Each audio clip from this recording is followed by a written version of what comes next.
Good evening, family. So I'm back from vacation. Had a really good time with four other couples.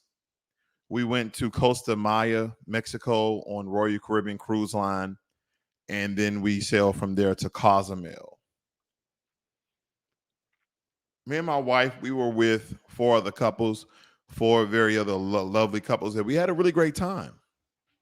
And during this vacation, right, I just got a couple of things I was thinking about today. During this vacation, I took me some time on my balcony.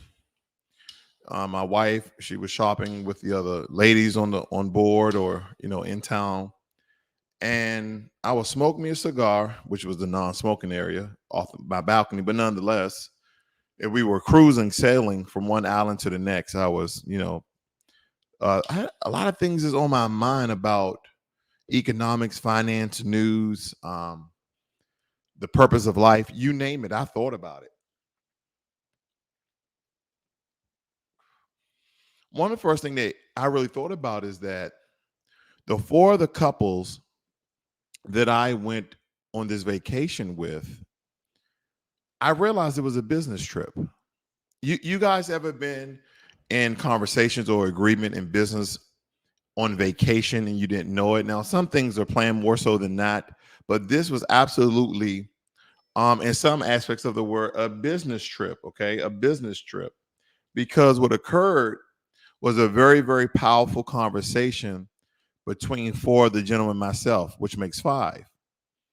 And just to kind of give you a background on the four of the gentlemen, one all of them are business owners. Let me just say that all of these guys are business owners.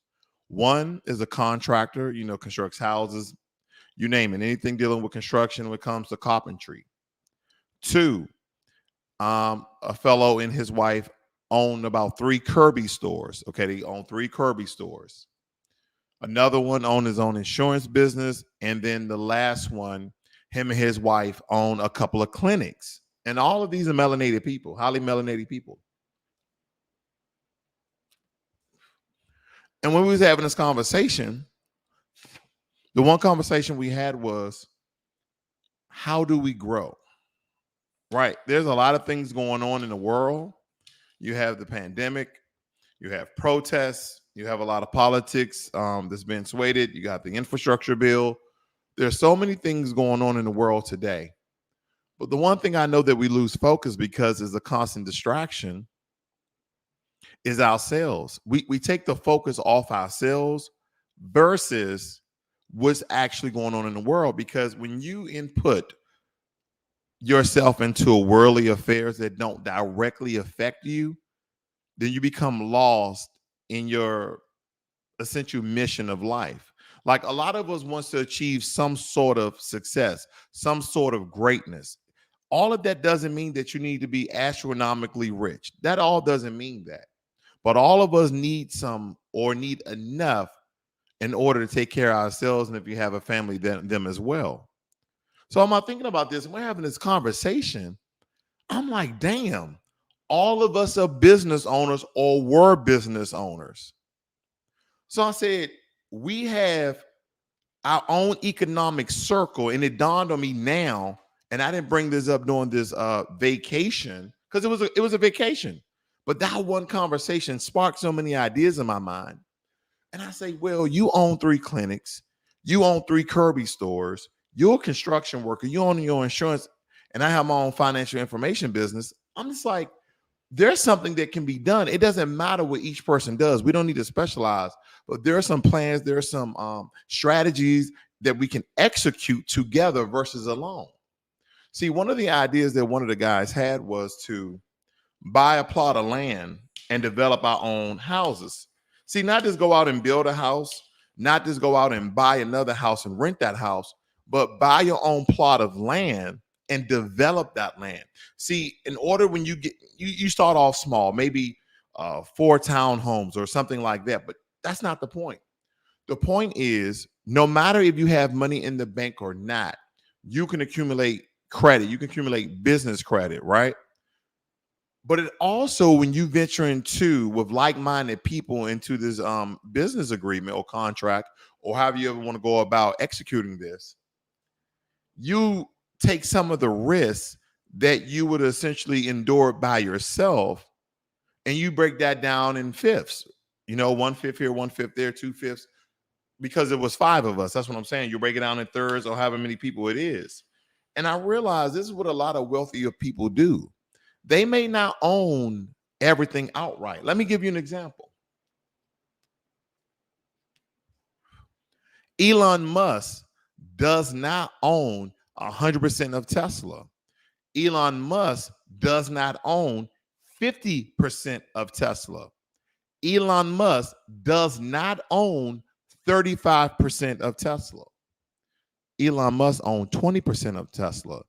The only way you stay owner, only way you stay CEO is you have majority shares, right? You have majority shares. Quite recently, he sold 3%. What is the point I'm making here? Is that all of these large corporations like your Tesla, your Microsoft, IBM, Google, Apple, you name it, Samsung, they all have a board of directors. So on vacation, again, this epiphany did not occur. It happened on the drive home. I drove from Galveston, Texas to McKinney, Texas, 5-hour drive. But during this conversation for about an hour that we were having, we was helping another gentleman to grow his Kirby business, right? Trying to give him some information so he can go off and be great.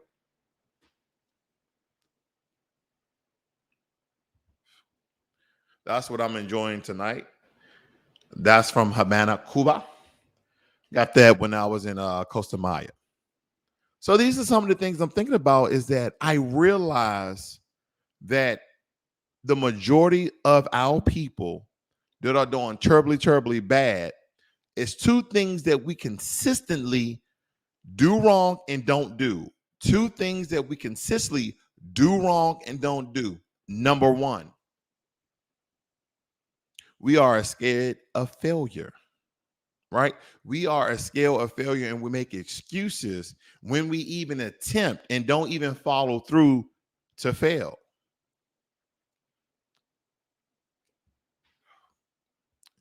We are afraid to execute. We too are afraid to risk our being, our security that we may have in order to move on and move forward. Number two, we don't trust ourselves.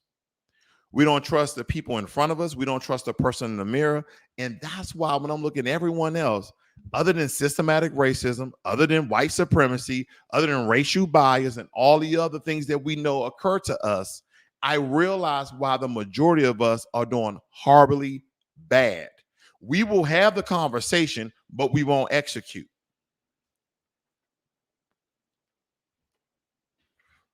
We will have the conversation, but we won't execute. See, we talk all of these good things in our little circles, but when it comes to execution, you know what I see?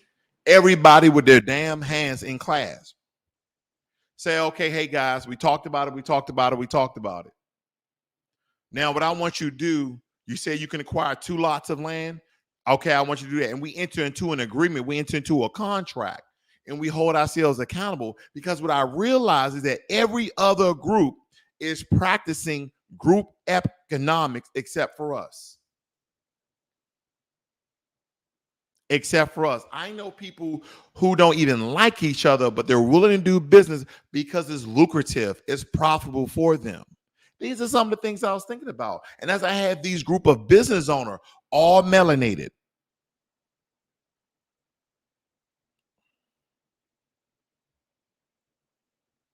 this is some of the things that we should go out and do ourselves.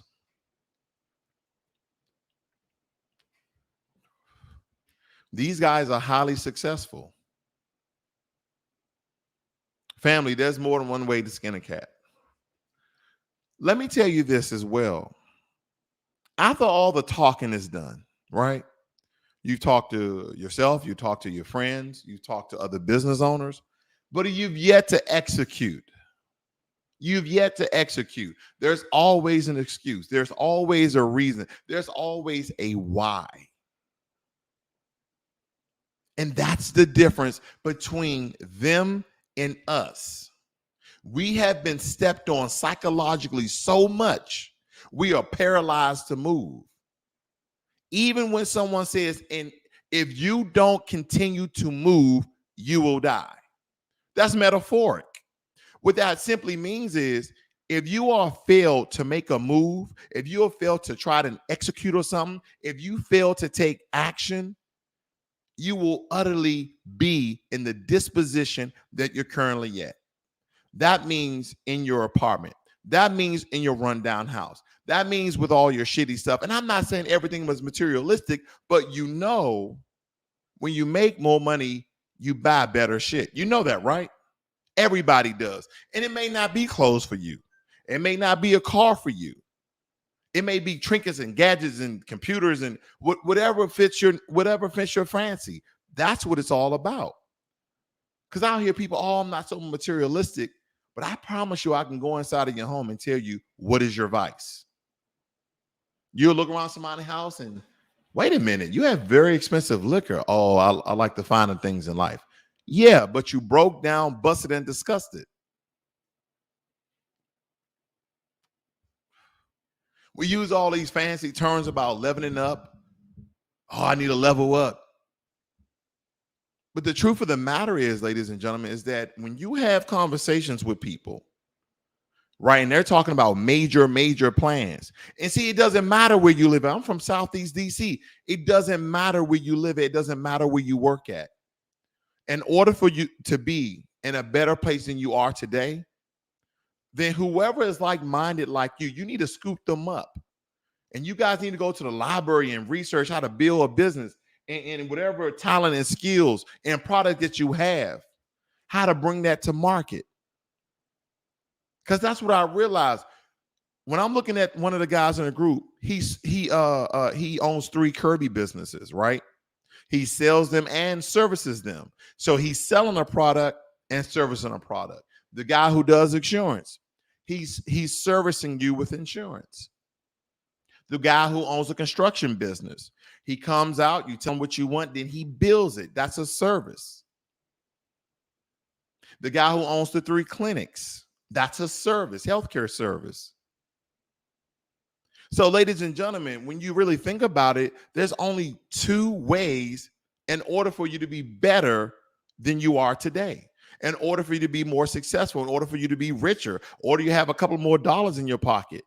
That is that you need to offer the world a product or service.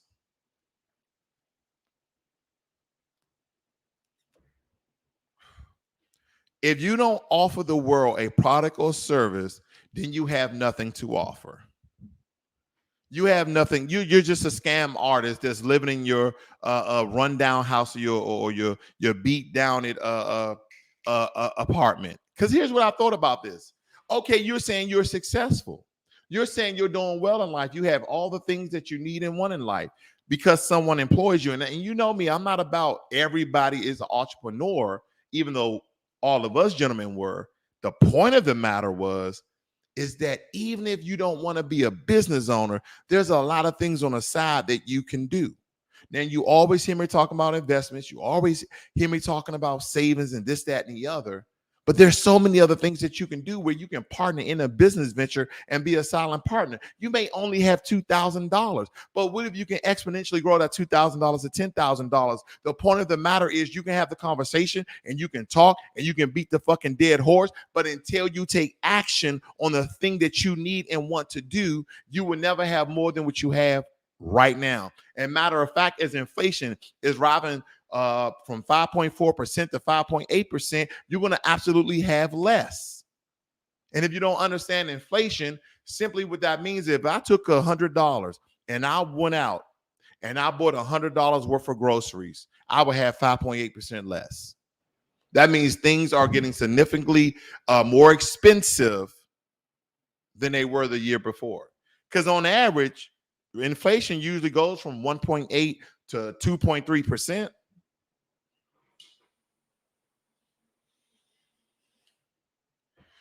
Quite soon here, family, I'm thinking about turning my business into a nonprofit. Right now, I offer my services totally free. Now, I know on my website there's price points, and just do the consultation, you get the services for free. But see, here's what I understood about something. Everybody wants something to do for them. Like, hey, can you do this for me either for free or for a small fee? That's what people want. See, when someone comes up and you and giving you information, why do you always want it easy? Where everybody else has worked their ass off to be where they are, you want it easy. See, there's one thing when someone say you go out and find the information, but when I come to you and give the information and the only thing that you have to do is execute, then what the fuck is your problem?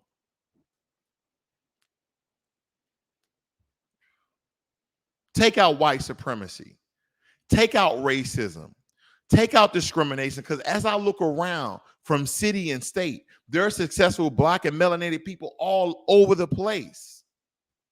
The difference is, as I said before, we have too many darn discussions and excuses that we don't execute on it. That's the issue with us, family. We can't do nothing about white supremacy. We can't do nothing about racism. Well, there's a couple of things we can do. We can call it out, right? But there's no way we're going to fight the system itself. See, systems are hard to fight. We can always combat this system, but there were always people who discriminate against us. This is where it's going to be. But I guess as I was thinking, I think we were going from Costa Maya, Mexico to Cozumel, Mexico. And I was just smoking a cigar off on the balcony, looking at the ocean, just having like all these epiphanies. And like, there's so many things that go against our melanation that if we spent time simply on racial things, because that component, family, that component will always be there. The racial component will always be there, regardless if things get better for us. But we cannot let that stop us. See, we can use that as a springboard to never let up, to never let someone say that we failed. But we cannot use that as an excuse why you're not doing better in your life. You guys remember New Jack City? We are all we got, family. And here's the thing. You don't need to like me. You don't need to like your brother or sister. But we got to be willing to do business with one another. Right? And when I'm talking about business, I'm talking about actual agreements and contracts. Not just, hey, man, I got you. No. Let's put this on paper. I'm sitting here on the Royal Caribbean. It was a nice ship, but it was a lot of older people there. But we had a great time. It was five couples, right? We had a really, really good time. But anyway, the men up here talking about business. I'm just looking around the room and saying, wow, everybody here is a business owner. I never really thought about it like that. And all of these people I'm talking to are successful. But you wouldn't know them. They're not like, hey, I'm successful, Ross. No. Down to earth, regular Black dudes you'll see every day walking the hood like some of your uncles and fathers. What's the difference between them and what's the difference between you? And you know who you are. You know who you are. I'm not saying all of you guys. But the difference in that is, family, is that these guys had a plan. These guys had a strategy. These guys had an agenda. And they executed. See, what I realized in this new age of social media, where there's so many fake and fraudulent things, is that no one is real anymore. Like, no one just talks to people anymore. Everything's a freaking entertainment. Everything's a freaking show. And then when I realized, I'm tired of people keep saying, oh, this generation is the smartest generation. No, it's not. They can just Google shit. That's all. I am tired of people. See, let me tell you something. Other than the baby boomers, in my opinion, Generation Xers, it's a really strong divide. We have the most intelligent people on earth, and then we have those who kind of blended in with the millennials that just make us look bad as a whole. But we're probably the last greatest generation, in my opinion. Let me tell you why. We're the one generation that majority of us actually read books. Everybody else want their information in a 7-second clip. No, everybody wants your video to be 5 to 7 minutes. Oh, I got shit to do. Well, you're looking at 13,000 videos a day.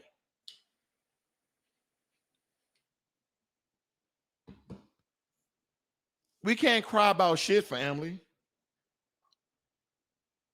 We can't cry about shit. We have to fight and we have to keep it moving. We have to fight and we have to keep it moving.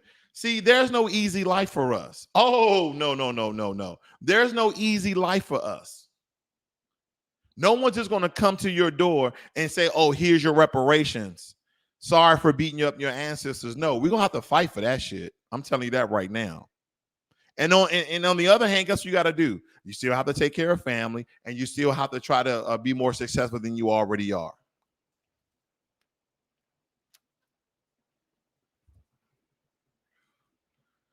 I'm noticing so many things. I know a lot of us right now, we are fixated on that Kyle Rittenhouse story, right? Because we understand that's a form of white supremacy. People are like, oh, no, man, he shot some white people. Kyle Rittenhouse wasn't from that area. He's talking about he wanted to protect the property, and then he wanted to help people out. He had contradicting, conflicting stories back and forth. But we don't think that the Kyle Rittenhouse story is about white supremacy. See, some people always okay, well, you calling these people white supremacists? White supremacy only red skinheads and KKK? No. In the system of white supremacy, more times than not, blatantly you won't know who is in support and who are members of that society. You'll get some low-level white supremacists. Yeah, you'll get them, but not the ones that can really move the meter, so to speak. So let me ask you this. I want you, and here's how you define the system of white supremacy very, very easily. You take Kyle Rittenhouse, right? And you put a black boy, you put a 17-year-old black kid right there where he was. That's what you do. That is what you do. Let me show you something. Do you think that this judge would have allowed a black 17-year-old murderer who just killed 2 people stand beside him and take a picture? Do you believe that? Who's now 18? So, family, my point, when you out here trying to build a business, there's going to be a lot of roadblocks. There's going to be a lot of stumbles, even falls. There's going to be barriers. There's going to be all types of things that are going to be going against you, but you cannot allow that to stop you. You must proceed. I forgot the name of this amphibious or reptile. I forgot what it was, but if it stopped moving, it dies. I forgot the name of it. Some of you guys probably know. That's us. That is us. Your aunt or your aunt, your uncle, your right? Those guys, wherever you are in whatever state you live in, they won't go anywhere anymore. Their minds are too far gone. Like your uncles and your aunts and your adult cousins who've been in the hood, stayed in the hood, did the same thing year in, year out. And it seemed like it's a cyclic cycle of them doing the same shit every day. Those people aren't going anywhere, family. If you think your uncle going to do better than what he is, and you don't see him, guess what? He's not doing better. And matter of fact, sometimes, and I hate to say this, your own family will bring your ass down.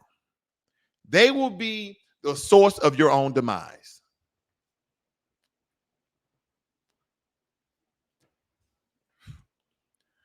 A guy on the trip said something very important. The one who owns the 3 Kirby businesses, he said, I had to leave a lot of my friends behind because they wouldn't accept me for who I was, and they wouldn't accept me for the things I was trying to do. You ever just had negative people? Nigga, you starting a business? Man, that shit ain't working. What? And we continue to surround ourselves around people who don't support us. And it is not about physical support, psychological support. right? Financially support. No, no, no. They can just say, hey, man, I hope everything work out for you. That's it. But no, they give you more than what you asked for. They speak negatively or they give you much doubt than you had before. Have you noticed that? Negative people never have alternative solutions. Negative people never have alternative solutions. You know what they have? They have all the reasons why you're going to fail. They have all the reason why you're going to fail, why they never tried. Now, I thought about success and how it looks for me. I'm living in my success. I can be more successful, right? And the way I'll say the way that I define success is doing the things I want to do, buying the things I want to buy when I want to have them. That's just me. You might have a different form of success, and that's perfectly fine. But what I realized growing up Southeast DC, I was in love with hip hop, right? I was in love with hip hop. Got to the point where I was in the Marine Corps that I had my own. I was what you call those? I was a manager of a rap group called the Untouchables. It was a guy from Detroit, a guy from Jersey, and a guy from New York. Now, the guy from Detroit, that dude was a beast. That dude was a beast. The guy from Jersey, he was probably the third best. The guy from New York was second best. And I realized that even though I may love hip hop, and I want y'all to think about this, because this came out in the early 90s, is that hip hop is murderous music, right? That hip hop is murderous music. Because I realized whatever you listen to over and over and over again, if you don't replace that with something that is going to build you, then that will destroy you, right? No, no, no. I'm not saying hip hop is all bad. Don't you? No, no, no. Right? I still like that Jay-Z song, OJ song, because it was about building business, about being intelligent. Because hip hop at one point in time was positive. It was either very, very political or it was very, very positive, right? That's what hip hop used to be. But now, repetitively, all these new artists and rappers, whatever they want to call themselves, now it's about their experience of how they grew up, because that's the way we express, right? Their rappers used to come out and talk about how they grew up in rough neighborhoods and how they escaped death, yada, yada, yada, yada, yada, right? This is what they essentially were rapping about. So the thing about it is now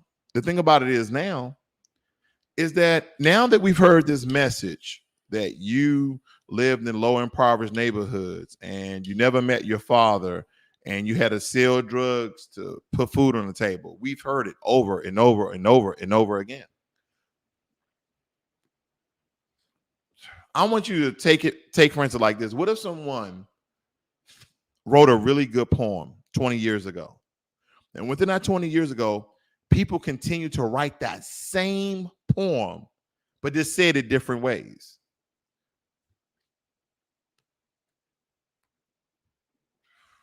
When are we going to start rapping about business? When are we going to start rapping about saving ourselves, right? When are we going to start rapping about those things again?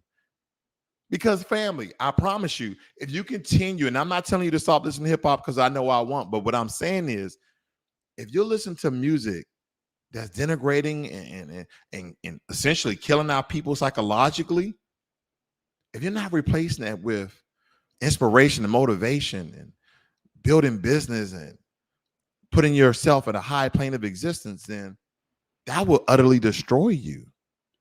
Because majority of our hip hop music, unfortunately, it's about killing one of us. It's about doing one of us wrong. Also is about our women, right? And women rappers are rapping about the same thing, how they doing men and how they do other women. And where's the positivity in rap anymore? See, and I said that full circle to say, I don't see rappers as successful, but the Black community does. I don't see rappers as successful, right? Some people will say they spend countless hours in the studios, and that's hard work.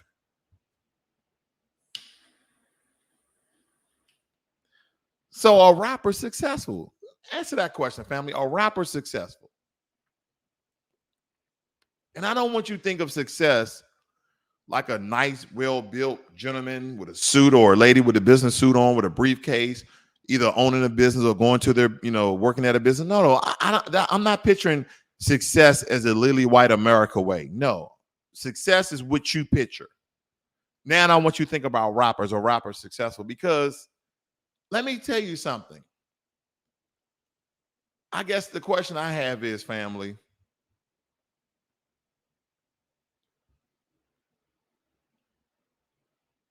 do you want to be a rapper? Would you want to be a rapper?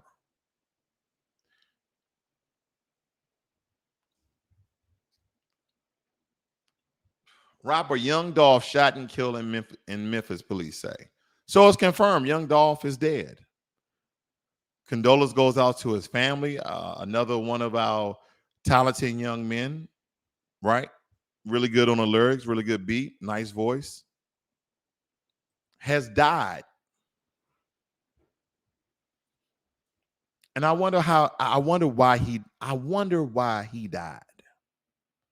I wonder why that brother died. If you ever listen to Young Dolph music, then you probably would know why he died.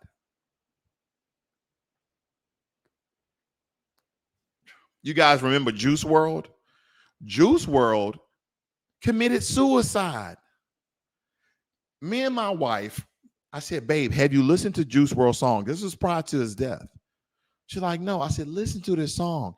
It was so depressing. That Lucid Dreams, he was talking about this female, and I'm not going to say that female, whoever he's referring to, was the cause of his death. But ladies and gentlemen, I wouldn't want to be a rapper nowadays. I remember when rapping was cool. I think the last time that I really wanted to hear about people selling cocaine, people shooting and killing, I think the last time that I was really accepting of it when Biggie, Jay-Z, Nas, Tupac, Sebo, when those guys was out rapping. Right. And I know this music is for the, millennials and Generation Y, Generation Z. But man, we've been rapping about the same shit for like the past, like, when are we going to evolve? Then we allow people outside our own circle, we allow people outside our own community to speak for us.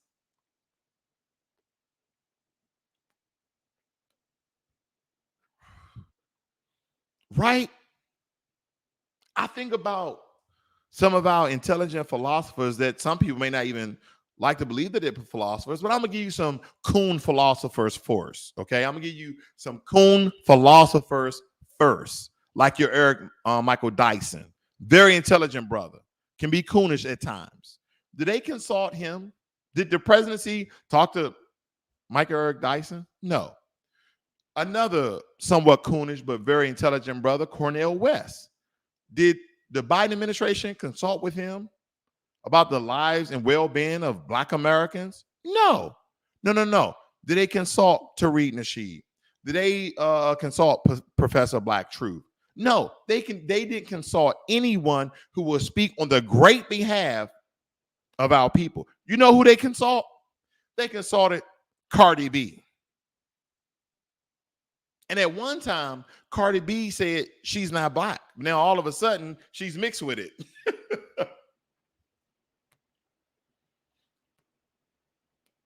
And here's the thing. I have nothing against Cardi B. Nothing at all.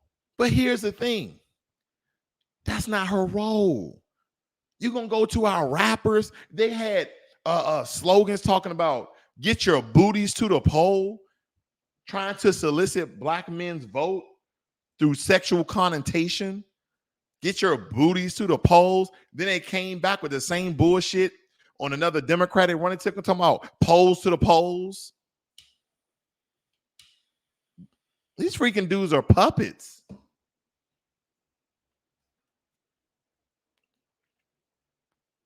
I wouldn't want to be a rapper.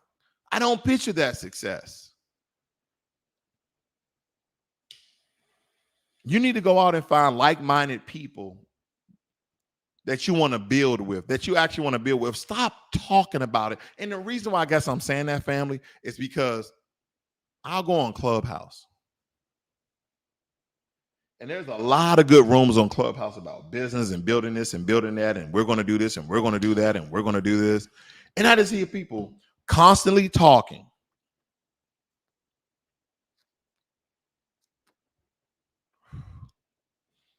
And when you saw talking about show me the money, when you saw talking about show me the money, I said, well, where's your website? Oh, well, what's your EIN? Well, how much business credit can you utilize? Huh? What? That's I'm a little anxious, right? Because I'm like, they're sitting there cruising down the Mexican Gulf, the Gulf of Mexico. I'm having all these epiphany about things. I just want to let you guys know that there's some things I've been thinking. Like, family, we're not going to stop white supremacy like that.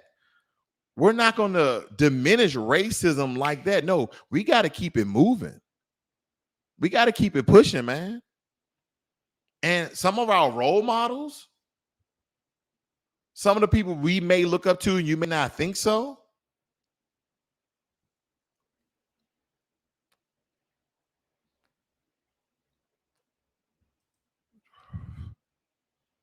but we got our young, handsome, and beautiful, talented young brothers and sisters dying on the streets. Family, do you know how many rappers died this year? I just want to, can anybody put that in the chat? I see that we got Brittany, we got Born Mastery. See, we got Jermaine. Good evening, everyone. Thank you, Jermaine. Appreciate that, brother. Do you know how many rappers died in the last year? And you may not even know there's that many rappers, but you know how many rappers have died? 200. 200 rappers have died in the past year. Let me ask you this question. If I were to ask you, what do rappers rap about? What do rappers rap about? 99% of rappers rap about killing one another, selling drugs, doing something sexual with women. That's about it. That 1-2%, building business, thank God. Fighting oppression, thank God. But that's it. I remember like one of the last good tracks or good CDs I heard was by Joey Badass. Joey Badass, right? He had that America with 3 Ks. He had some really good messaging in that CD. Then I tell my wife this all the time. As human beings, we are walking contradictions. I listen to the Joey Badass CD, Triple K. He's revealing racism in America, right? Okay, giving messaging to the people. Of course, it wasn't that popular because it had a message in it. It had a positive, revealing, riveting message in it, but it was a very good, masterfully done CD. Walking contradiction, though. Joey Badass revealing racism, stereotypes, etc. I see Joey Badass on Raising Canaan as the other drug dealer.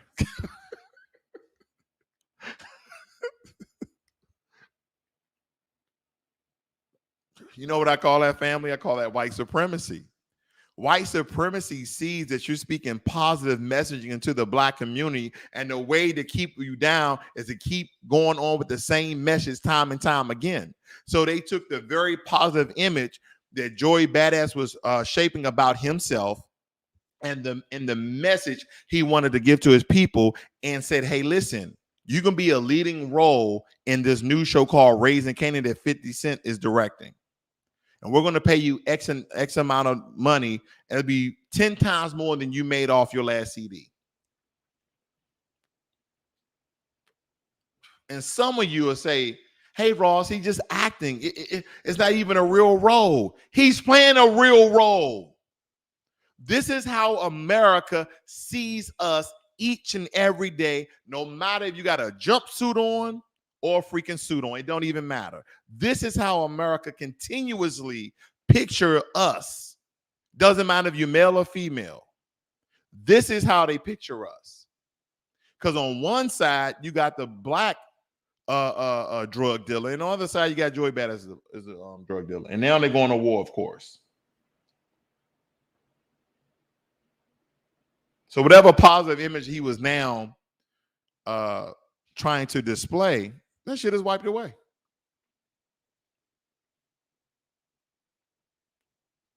I wouldn't want to be a rapper today. Thank you, Brittany. She said violence and drugs. That's it. And don't get me wrong. I got satellite radio. I'm bumping the latest hit. And I told my wife, I said, we listen to it, but we can't believe in it. That's a fantasy. See, we don't talk about white supremacists who do what's wrong. We don't talk about killing them. Do we? People who do what's wrong. We don't talk about killing them. No. We're talking about the people who live right by outside, next door to us, our neighbors. And I don't want to push that narrative, black on black crime. No. Everybody kills whoever essentially looks like them. But we're in the worst conditions, so we do it the most, unfortunately. But that's all by design. And the problem is, family, we are mad at our brothers and sisters, and we want them to essentially wake up. And now the term wokeness or woke is being demonized, Al Sharpton. But nonetheless, stop trying to beat up your brother and sister because they don't wake up. Help them to wake up. Shake them a little bit. See, you ever heard that term? Plant a seed, water the seed, and see it grow. The other part of that, which you didn't know, is plant a seed, water seed, and you may never see it grow. But the point is you planted the seed. That's the point. The point is that you planted the seed. You may not see it grow. See, I realize far too often you'll be telling somebody something, right? And I realize I say, well, as long as I'm not repeating myself, I'm okay with giving this person information. But I don't want to keep repeating myself. And you ever realize you had to tell somebody something like 5, 6, 7, 8, 9, 10 times that was going to help them out? They're not listening to you. They're just talking. But as long as I'm giving people different information to exponentially grow, then yeah, I'll keep watering that seed.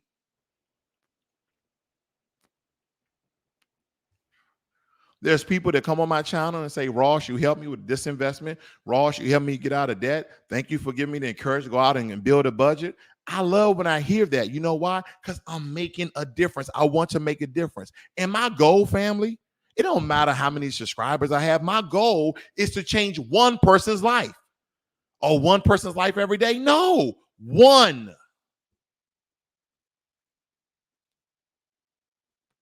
One person's life. I didn't set these high goals that I need 100 people, 10,000 people to change. No. I want to change one person's life. If I can get one person off the couch, if I can have one person to turn off the television and go out and do bigger and better things, then I done what I was supposed to do. When people say we have all called for something, we all have a purpose in life. Your purpose in life may not be motivation. Your purpose in life may not be inspiration. Your purpose in life might not be giving people information. Your purpose in life may be doing what you're trying to do right now. That may be your purpose that may exponentially help so many people that you may never see it grow. I'm not going to stop. I'm not going to give up because I realize there's one person I'm helping. I don't want the pressure of 2 people or 10,000 people. I don't want the pressure.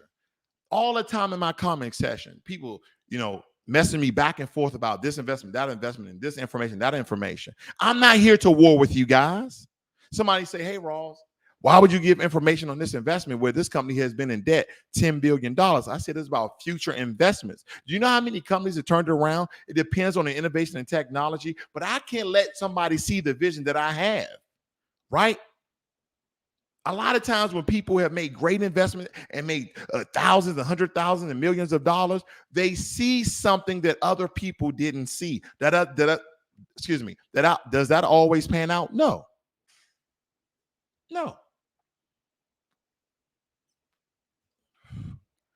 I thought with my $10,000 investment with Tesla, I thought I was going to make a substantial amount of money. No, I lost $10,000 with Tesla.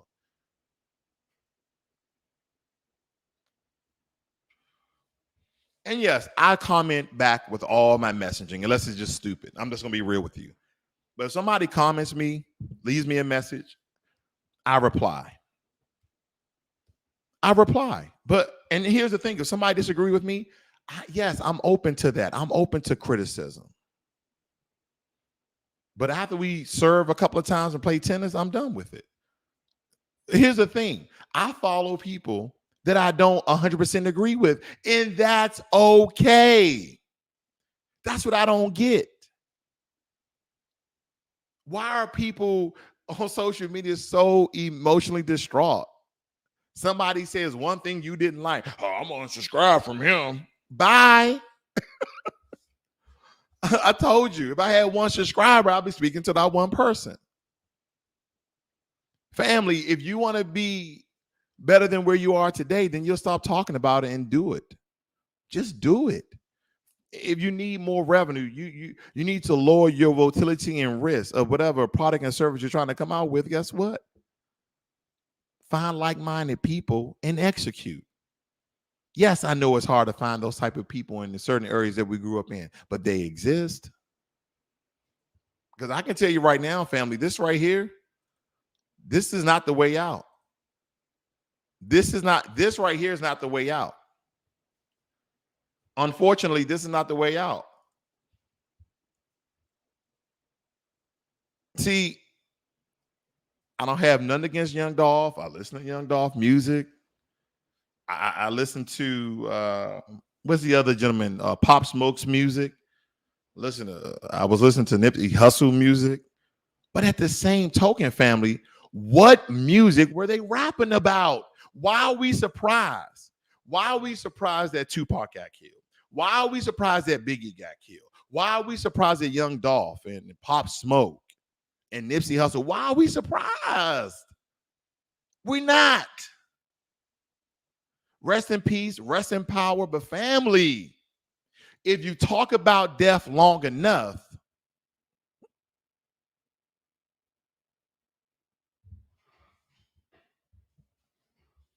the problem is our focus is all wrong. We don't talk about success. We don't talk about building. And then if we even do that, we never execute the plan.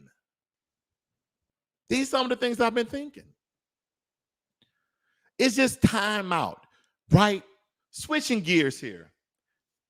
Democrats, not for us. Republicans, not for us. The political system, not for us. They keep gerrymandering and switching zones and dividing certain cities so this political party can win this and that political party can win this. And the reason why we never got reparations is because Obama didn't own the Senate and the House, but now Joe Biden said he's going to have black people's back and they own the Senate and the House and everybody's got something for us. When the hell we're going to wake up and say, hey, we might just have to do some of this shit ourselves and stop depending on a political, corrupt system, no matter who you follow. And when you think about it, you're not a damn Democrat or Republican. You're not. That's the way you voted. But you're not a politician. Somebody say, oh, I'm a Democrat. No, you're not a Democrat. You're not an elected, selected, or appointed of anything. Not the House, not the Senate, or anything of that. You're not part of any caucuses. You're just a dumbass person that goes out and vote for a political party and repeat their talking points of the stuff that you heard on CNN, Fox, and MSNBC. You don't know nothing about politics. Did you know that most politicians are lawyers or pass the bar exam? That's complicated language that they speak. Very, very political. But if you just read it, some of these executive orders, Some of the things that people promise our people, absolutely jacking shit. But they put a title up there. Biden gives black people reparation, or the advanced opportunity. Did y'all see that damn executive order that'll let me pop this up real quick. Did you see that executive order that Joe Biden did for black Americans, right? And he kind of did the same thing with Asian Americans, but when you read it, he's giving Asian Americans $45 billion. He's giving Asian Americans $45 billion. But when it comes to us, we get nothing. We continue to go out and vote for these people. Family, this is not the way. Stop thinking that the government's going to give you anything other than what it's been giving you and your mother, father, and ancestors. Absolutely nothing. They give you just a little bit of wiggle room so you can not argue with them. Let me see what you guys are saying over here.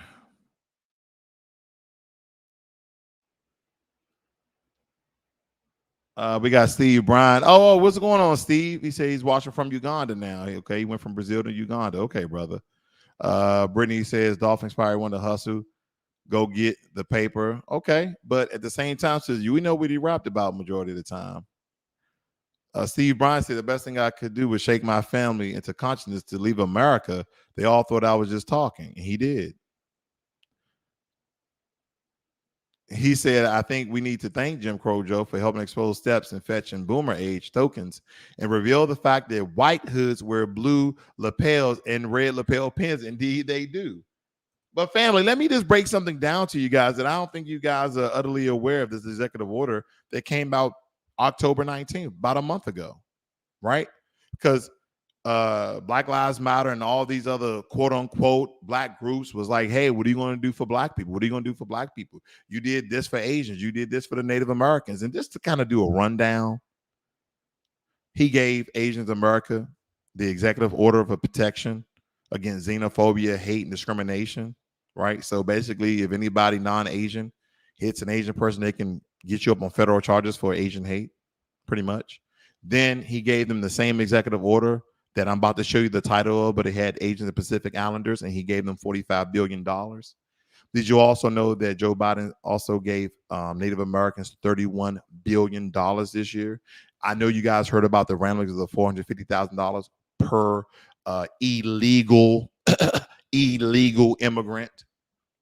Did you also hear about the $6.3 billion they given to the Afghan refugees, people who are not even citizens of this country, but who are considered white in this country? Anyway, let me get to it. We got Rob Digo. He said he's been a fan since the Raw Swirl days. I still got Raw Swirl. I don't do nothing on it though. But here we go. Look at this, family. Executive order. Now, I love words, right? Because words have meaning. Family, words have meaning. And I want you to, I'm not going to play here too long, but I really want you to think about what I'm about to say. Listen to this. Executive order on White House initiative on advancing educational equity, excellence, and economic opportunity for Black Americans. Economic opportunity. Okay. Okay. Now, for some of us, and I love to do this because it's a teaching moment all the time, right, family? Opportunity. What's an opportunity? What's an opportunity? A set of circumstances that make it possible to do something. A chance for employment or promotion. A chance to set up a circumstance. So right then and there, family, you know that does nothing. Executive order on White House initiative on advancing educational equity, excellence, and economic opportunity for Black Americans. I'm just going to scroll down a little bit here, and I want to read some of this, right? Because this is what Tariq Nasheed says, word solid. And this is what he means. In spite of this progress, entrenched disparities continue to plague Americans' educational system, holding far too many Black students back from achieving their full potential because of persistent racial and systematic injustice in our nation. Black students remain more likely to attend high poverty and racially segregated schools than white students. Black students are inequitably disciplined and suspended from school at disproportionately higher rates than white students. Family, I don't want to read no more of this bull crap. We already know our conditions. Have you noticed that HR 40, they talking about we're going to think about and study how we're going to go about if we were to give reparations. All these are bullcrap orders. They give everybody actual executive orders and actual House of Representatives orders that they want to pass through the Senate and House. But when it comes to us, they just talk about a bunch of shit. Like, what? Let me scroll down a little bit more, right? I'm just going to read a little bit more. This is how they talk to us. These disparities result in long-standing college and post-secondary educational attainment gaps that affect life outcomes and access to opportunities. Duh. Although student populations are becoming increasingly diverse, Black teachers remain significantly underrepresented in our nation's classroom. Education inequalities have only widened throughout the COVID-19 pandemic, as Black students are more likely to experience remote learning challenges and great learning loss as compared. Okay. I get it. You explaining our conditions. I got it. What are you going to do?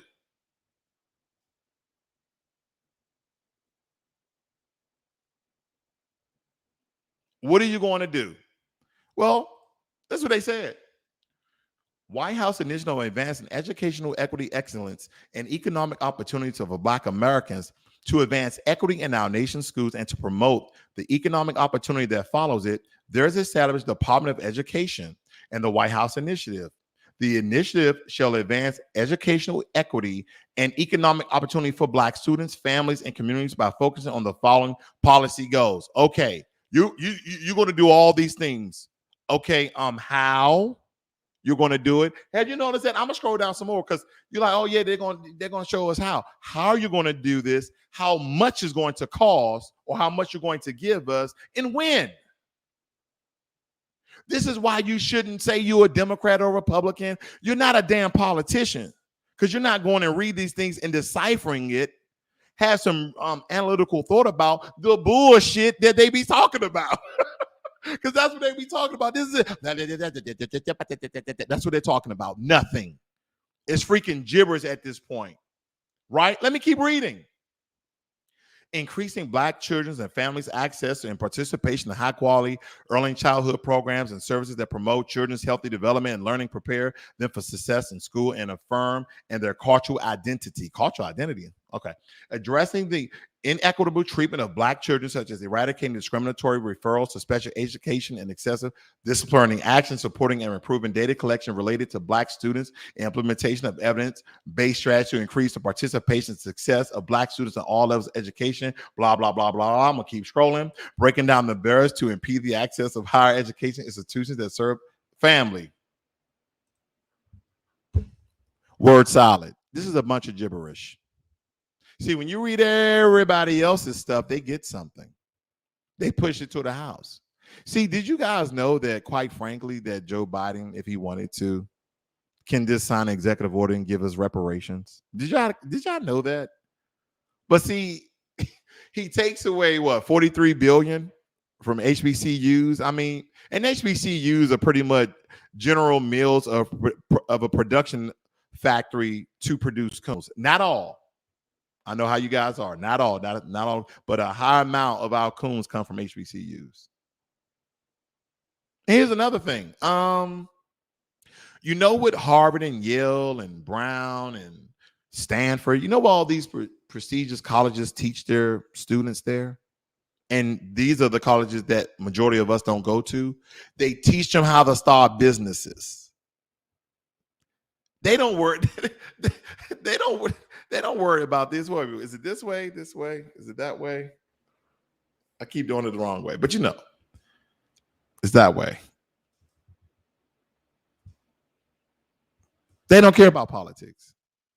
They don't really care about politics until they're like 30s and 40s when they have businesses, and a lot of them vote what? Republican, right? Because that's where the best tax write-offs.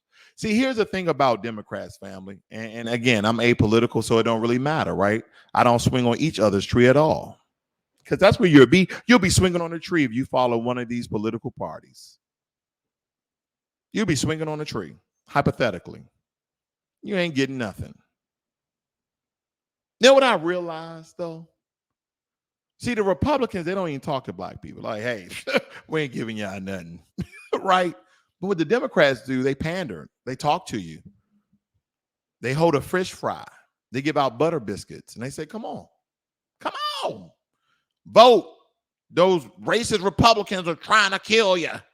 They use fear mongering. And you go out and vote. And then you say, well, anything's better than Donald Trump. Now, is it? Now, let's talk about that. Anything's better than Donald Trump.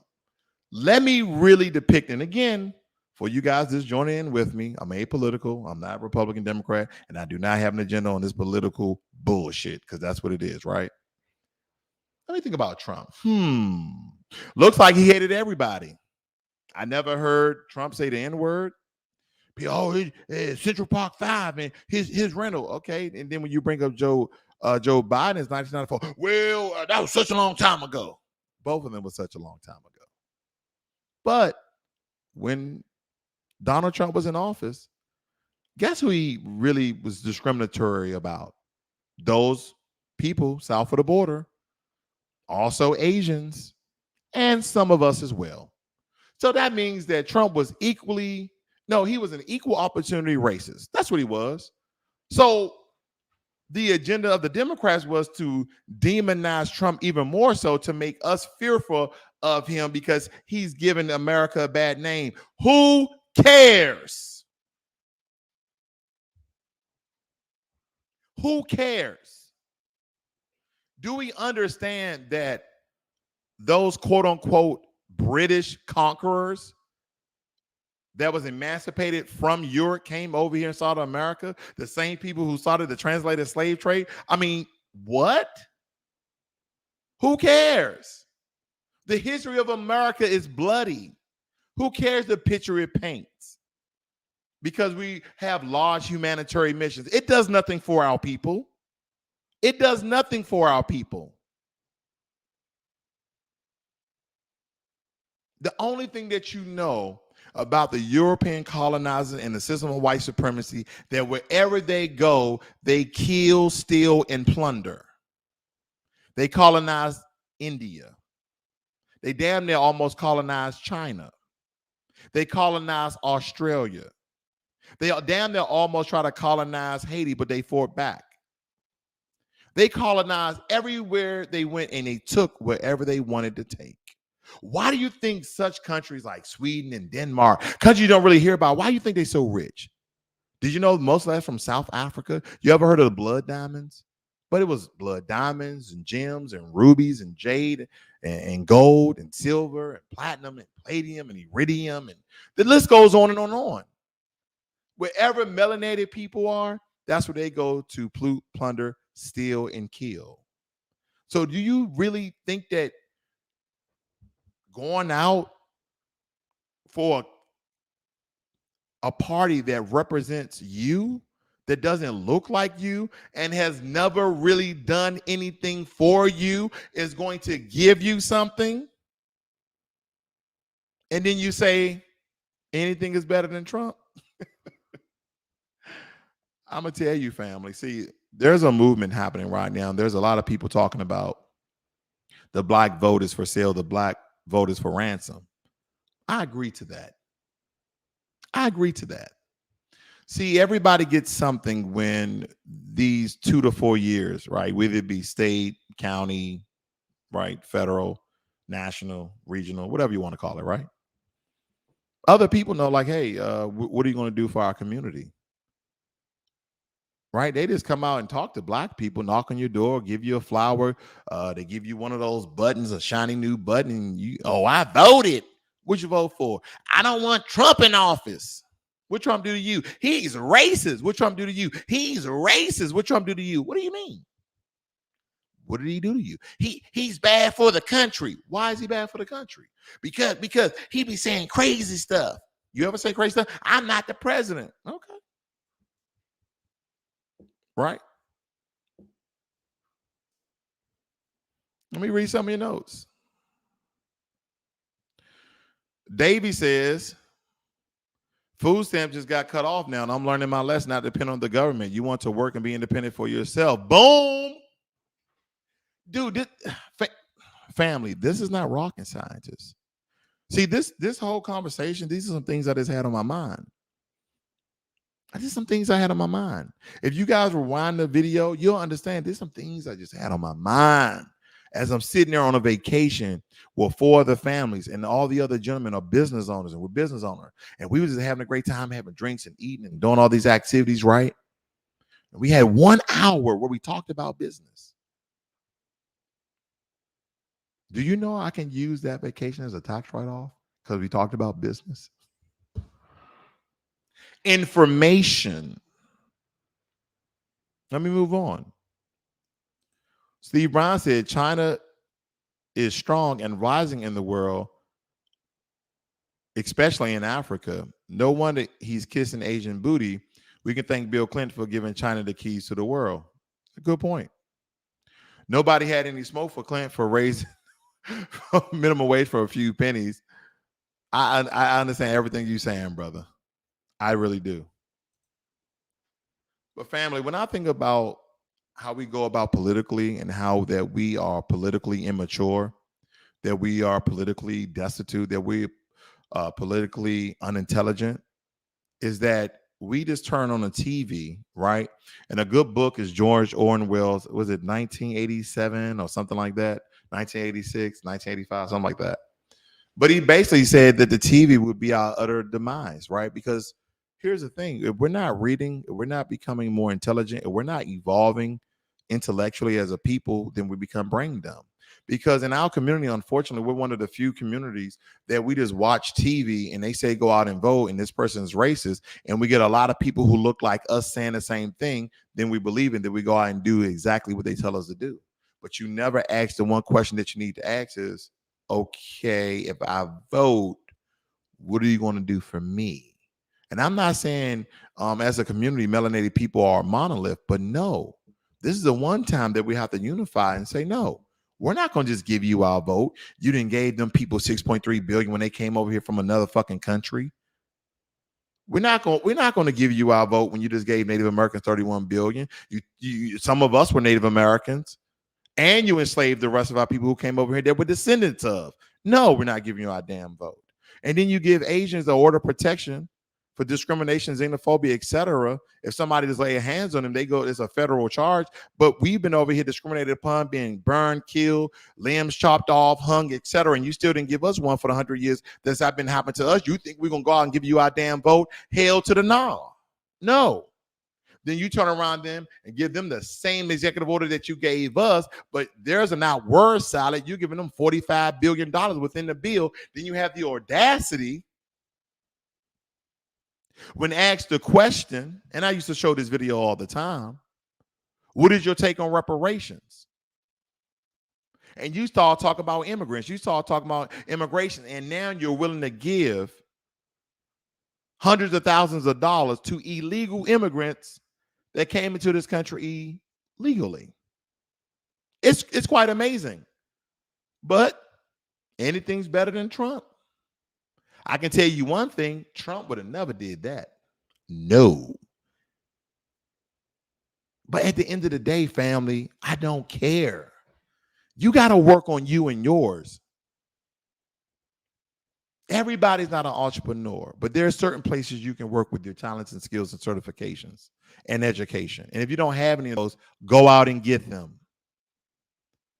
Everybody's not going to be successful with a college degree. That's not for everybody. But you do need a skill. You do need some sort of certification. You need to offer the world something, a community, a state, a region, something that nobody else can. You need to fill a niche. That means fill an area that nobody else is operating in, that you see either a need or want. This is business. We getting tied up in all of these political matters, and you're not even a politician. We getting tied up in all these racial matters, but you're not going out there to protest. And if you're going out there to protest, now what? We don't have time. The one thing that I say, you can be as lazy as you want to be. You can be as lazy as you want to be. Is don't give these motherfuckers your vote. Tell them, if you want this vote, then what are you going to do for us? What are you going to do for me? How does that help me out? We're going to give you universal health care. Doesn't that help everybody? And you've already individually helped every other group. See, they don't want to talk to our philosophers, family. Remember I brought that up?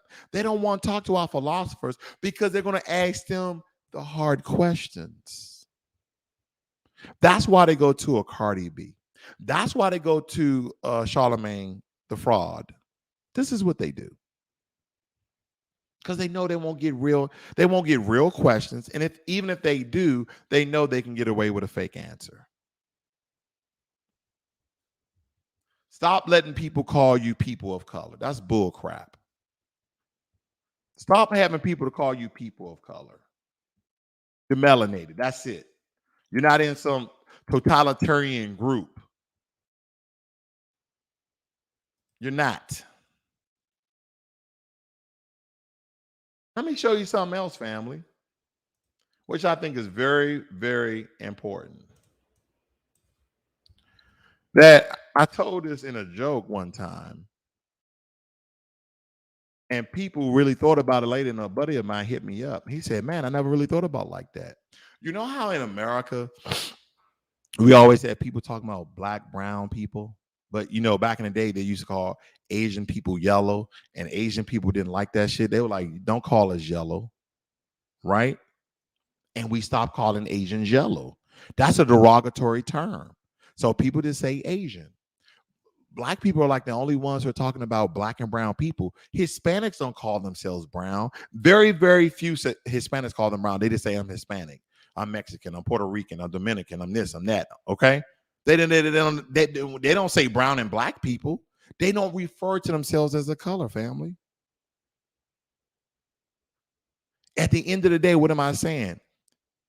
It's only two colors in America, black and white. There's only two colors in America, black and white.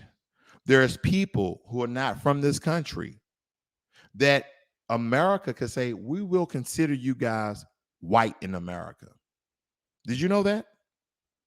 See, a lot of times they want you to get into this black and brown coalition, but there's no black and brown coalition.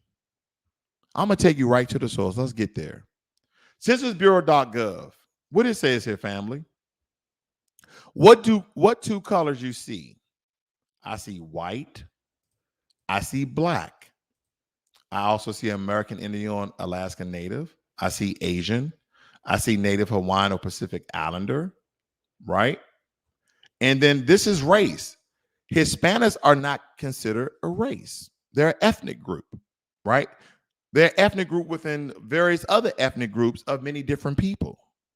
But Hispanics are not a race. Why aren't Hispanics a race? Even though, why aren't Hispanics a race? Does anyone know that? That's a good trivia question. There's only two colors in America, black and white. I just showed you. One more time. White and black. I'm going to tell you why. Did you know that Hispanics are essentially they're made up ethnics? That's why they don't have a race. All Hispanics are a mixture of people from Spain, Spaniards, and some sort of like Native American or some sort of Asian. Did you know that? Mexicans are not a race. Puerto Ricans are not a race. Dominicans are not a race. They're not. They're mixed with people from Spain. And it's usually what? African. They're mixed with like Dominicans. They're mixed with African, probably Taino, Native Americans, and also Spain. Mexicans, what are they usually mixed with? Mayan. They're mixed with Aztecian and Spain. They're not a race. And Spain is a country, I know, right? That's a nationality, Spaniard, whatever. But the point of the matter is, in America, there's only two colors. So I don't know why we in everybody else's fight. Censusbureau.gov. Let me see what you guys are saying. I'm about to get out of here. Let's see. Steve Bryan talking about solar panels, black and white statuses. The Rook 10, indeed. He says that black means dead. Yeah, black means dead at law. You can actually get that information in the Black Laws Dictionary. I believe you can read it in edition 5, 10, 12, whatever, right? It's all in there. So a lot of times, and also, family, you hear me say melanated a lot, right? Because me too are trying to get away from the term black. But at the end of the day, it's symbolism, right? It's at the end of the day, it doesn't matter what we're called, right? Right? We were called Nubian, same treatment. We were called Negro, same treatment. We were called African Americans, same treatment. We were called Negra, same treatment. They can call us the N-word, same treatment. So we can talk about, hey, it's about the terminology we use, and black is dead at law. You're not considered a person, and you're melanated, and you a human person and human life. Yeah, I got it. They know who we are, but we don't know who we are. I want you guys to think about that. Correct, Steve Bryan. They are mixed with everything, including Africans. Yes. Talking about Native Americans. He always says, if in a position to leave America, just doing so, your dollar goes very far in most other countries. Your dollar does go far in every country, but I will bite back a little bit on that, Steve Bryan, because we need to understand that America is our country as well. See, prior to what people know of the Mongolian, Asian-looking Native Americans, that they were Native Americans that look just like you and I. I want you to go and I want you to ask your grandfather and grandmother, and did anybody ever consider themselves from Africa? See, that's what people need to understand. It was only around 3 to 4% of the slaves that actually made it to the American shores. Majority of those slaves went to Brazil. That's what people don't understand. See, what we need to understand, if we are considered the first people, then we settled in all these lands. You go to countries in Asia like I did. I've been to Japan. I've been to Korea, China, the Philippines, etc. And I've seen African statues. So prior to what they call 1619, where we believe in that 20 slaves were brought to Jamestown, Virginia, we have to also believe in 1526, where 100 of those slaves were brought. But prior to that, when those guys showed up, there's records that show that the indigenous people had features just like them. And that's what we need to understand. A lot of the American Indians are black, but they got pushed out by your $5 Indians, white people who paid $5, and also the Mongolian people who came over here, migrated here, also known as the Alaskan Natives. If you look up African Native Americans, you'll see a bunch of pictures, and people are trying to get their rights to their land that their forefathers were stolen from them. And then you have those other people who are descendants of slaves who came over here, that 3 to 4% who built this country. So are there other opportunities in other countries? Of course there is. Is it your right, your freedom to do so? Indeed. But at no time would I tell anybody to flee their country of their ancestry, because white supremacy operates in every country on every continent. Some better, some worse. It is what it is, right? Why do you think when people go to Australia, they call those dark-skinned, curly-haired people Aborigines? Because they're Aboriginal to the land. Same thing for America. This earth was already populated without skin tone, without melanation, without energy and power prior to the European hybrid. So again, whatever they label us, it really doesn't matter. We know what they want, and we have the ability and we have the power to not give it to them, because they want power. They want power, and we continue to give it to them. We've already been assimilated. We already been. How do you stop it, family? Enough of us are not doing our part because it takes time.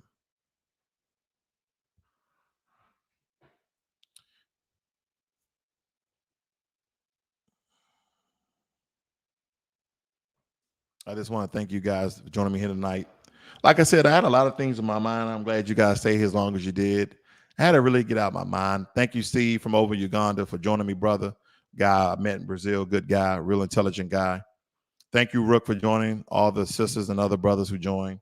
Thank you for joining me here this evening. Hopefully that you guys are bored one day. You know, you guys are playing video games. I don't know. Rewind the video. Here's some of my thoughts. You may not agree, and that's fine. Don't forget, family, we do not have to agree on every damn thing. Right? I hear people who don't agree with reparations. Then don't say nothing.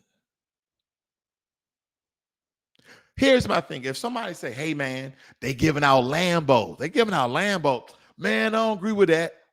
But yeah, man, man, you don't got to do nothing. If they give out the Lambos, they give out the Lambos. If they don't, then they don't. Think about that. Why do we have melanated people anti-reparational? That's stupid. Just shut up. You don't have to say anything.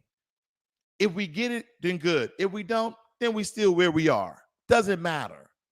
Oh, man, they giving out Lambos, man, the new joints. Okay. Man, I don't need it. All right. But I ain't going to say nothing. Oh, man. Hey, man, here are the keys to your Lambo. What? Stop talking about against your own people. If you're not for reparations, shut the fuck up. Right? And at the end of the day, you shutting up. Nobody knows where you stand. Reparations come. You get your check. Holla. Right? That's the thing, family. We believe that we got to believe, we got to agree on 100% of what somebody's saying. No, I don't agree with Ross is saying. I'm unsubscribing right now. You don't have to agree, family. Just know that I'm black first.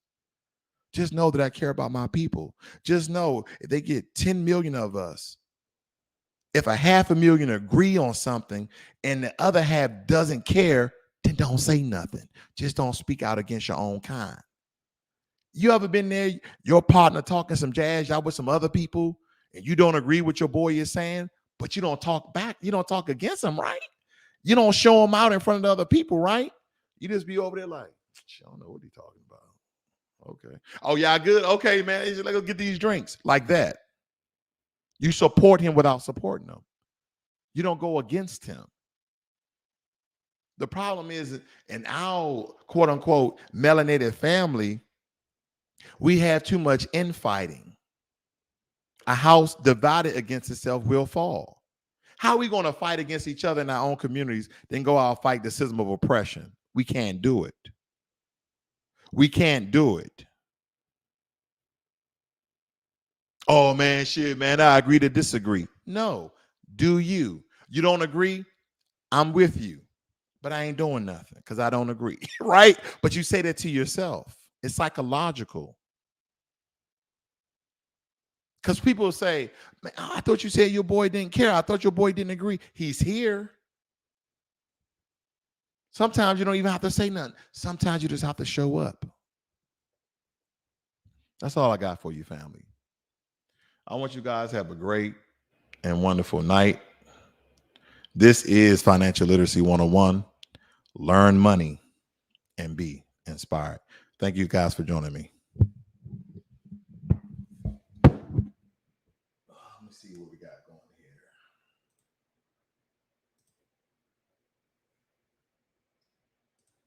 Usually you would come on. What we do. This happens all the time when I'm trying to play some music and go out real smooth. It never works out for me. Good old YouTube. But guys, I should be here Friday or Saturday night. We're going to have another great discussion. I think that you guys may enjoy that conversation. I think it's important that we have that conversation. There's a lot of things that, we can talk about, but we need to take action on it. I'm just tired of us talking about stuff, but we're not taking action. That's why I created Financial Literacy 101 and built my own website and my own company, because I kept talking about it. Right? No more talking.